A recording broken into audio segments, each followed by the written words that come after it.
the plantar fascia. It's important with all ultrasound evaluations to understand the anatomy of what you're looking at. Think about positioning the patient so that you can dynamically evaluate and move tissues easily and also apply enough pressure. You need to understand the skeletal landmarks as well, in particular the calcaneus. And certainly you need to understand the physics of ultrasound image generation so you can optimize your machine by changing frequency and gain to see this structure really, really well. The central band of the plantar fascia is one of three bands: the central, lateral, and medial. The medial tubercle of the calcaneus is where this central band originates from and then thins out over the deeper position of the flexor, digitorum, brevis muscle, which we'll see in a second. The central band is the thickest and easiest to see. This is what we're going to see on ultrasound. So we're going to see the calcaneus is that bright white bony landmark. The plantar fascia comes through to attach onto it in this long axis view. The FDB sits deep to the plantar fascia, and then the fat pad and subcutaneous layer sit superficially above the structures.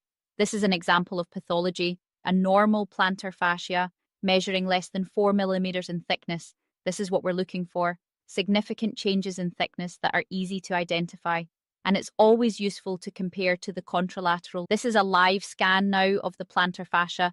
We can see the calcaneus nicely, and we can use the windlass mechanism to ensure that we're on the right structure, optimizing our depth to see this image clearly, and then thinking about changing our frequency. So reducing frequency will change our image, enable greater penetration of sound waves, but potentially lose resolution. So this is a lower frequency image here.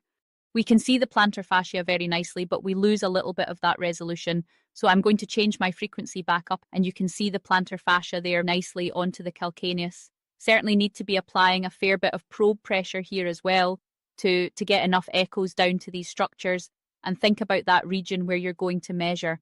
We can look at this dynamically with the windlass mechanism.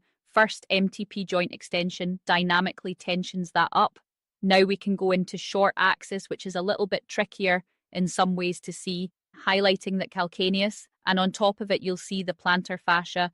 Once you've got a really nice clear image, you can palpate the subcutaneous fat layer to try and create an interface to help you see the difference between the tissue layers, between the fat pad and the plantar fascia itself. And this